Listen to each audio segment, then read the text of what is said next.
Salam saudaraku, berjumpa kembali dalam program Jalan Kehidupan. Kali ini dalam segmen Sapa Jemaat di Rumah, saya mengajak kita semua untuk bersaat teduh. Mari kita berdoa.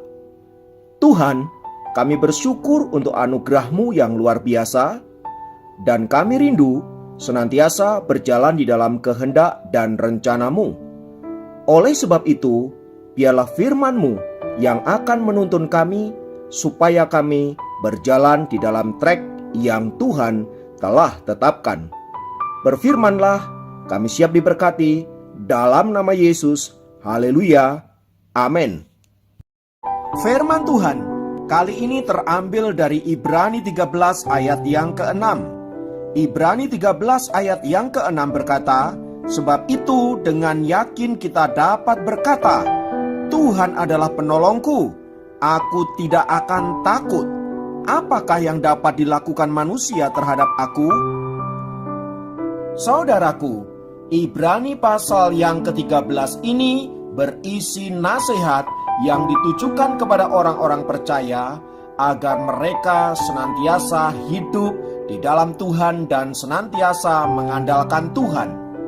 Di ayat yang kelima di sana diperintahkan, janganlah kamu menjadi hamba uang dan cukupkanlah dirimu dengan apa yang ada padamu, karena Allah telah berfirman, aku sekali-kali tidak akan membiarkan engkau, dan aku sekali-sekali tidak akan meninggalkan engkau. Bagian firman Tuhan ini ingin menegaskan bahwa Allah lah pemelihara hidup kita, dan bahwa janji firman Tuhan ini pasti digenapi di dalam hidup orang-orang yang percaya kepada Tuhan, yang mengandalkan dan menyerahkan hidupnya sepenuhnya kepada Tuhan.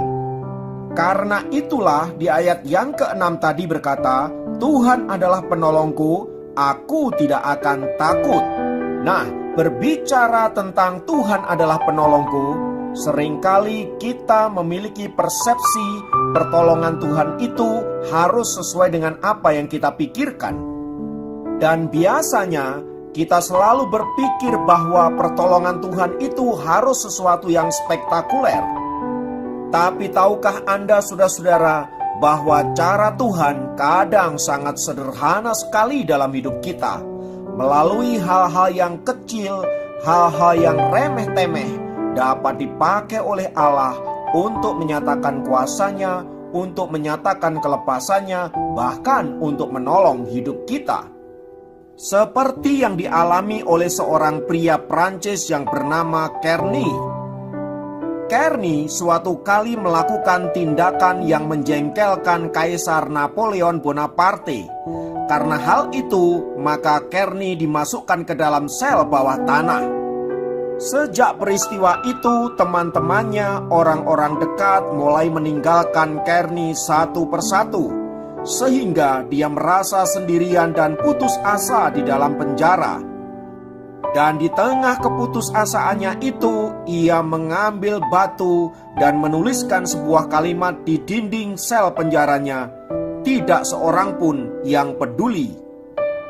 Setelah sekian lama menjalani hukuman di dalam penjara, suatu hari sebatang tunas kecil menyembul melewati celah kecil di lantai selnya dan mulai tumbuh ke atas menuju sebuah cahaya kecil di atap selnya. Melihat ada tanaman yang mulai tumbuh di dinding selnya, Kearney kemudian menyisihkan sedikit air dari minuman yang biasanya ia terima untuk menyirami tanaman itu. Hari demi hari ia lakukan dengan begitu tekun, hingga tanaman itu tumbuh menjadi besar dan kemudian mengeluarkan sebuah bunga berwarna biru yang sangat indah. Saat kelopaknya terbuka sempurna, tahanan yang kesepian itu segera mencoret tulisan yang pernah ia buat di dindingnya dan digantikan dengan kata Allah peduli. Kisah Kearney yang senantiasa tekun memelihara dan merawat tanaman itu terdengar oleh tahanan lain di sel yang berbeda. Tahanan itu memiliki seorang anak gadis kecil yang diizinkan masuk untuk menjenguk ayahnya. Gadis kecil itu kemudian mendengar tentang Kearney yang senantiasa merawat bunga itu dan menceritakannya kepada ibunya dan kepada saudara-saudaranya.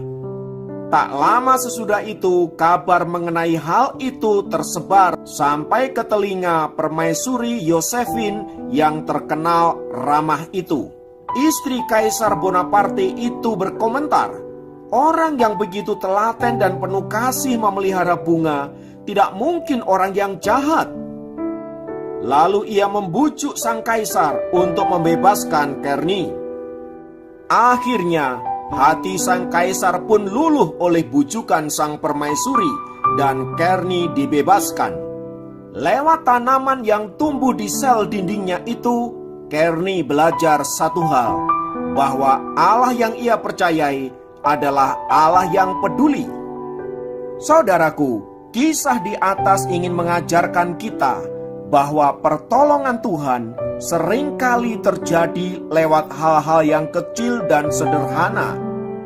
Tinggal bagaimana kita memiliki kemampuan untuk melihat bahwa hal-hal yang kecil itu sedang dipakai oleh Allah untuk menjadi alat pertolongan bagi kita. Oleh sebab itu, saudaraku, apapun situasi yang saat ini kita alami, situasi yang saat ini terjadi dalam hidup kita, percayalah bahwa Allah senantiasa memberikan pertolongannya bagi kita. Mari kita perluas cakrawala berpikir kita dan lihatlah sekeliling kita. Kalau di situ Allah sedang menyediakan pertolongannya bagi kita.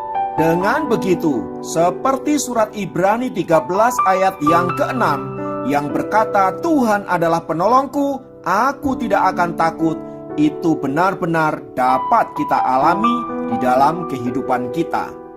Hari ini, mungkin Anda punya masalah dalam hal keuangan, keluarga, kesehatan, bisnis, dan lain sebagainya. Saudaraku, seperti kata Ibrani tadi, mari kita berani berkata, Tuhan adalah penolongku, aku tidak akan takut. Kiranya firman Tuhan ini memberkati Anda dimanapun berada. Mari kita berdoa. Tuhan, kami naikkan syukur untuk kasih-Mu, untuk penyertaan-Mu, untuk apapun yang Kau izinkan untuk kami alami. Kami percaya Engkau ada di sana untuk menolong setiap kami. Oleh sebab itu, ajarkan kami percaya sepenuhnya akan cara-Mu untuk menolong kami. Mungkin itu lewat hal-hal yang kecil, hal-hal yang sederhana. Buka cakrawala kami Tuhan, agar kami dapat mampu menangkap apa yang hendak Kau kerjakan dalam hidup kami. Terpujilah nama-Mu kekal selama-lamanya. Dalam nama Yesus kami berdoa, haleluya, amin.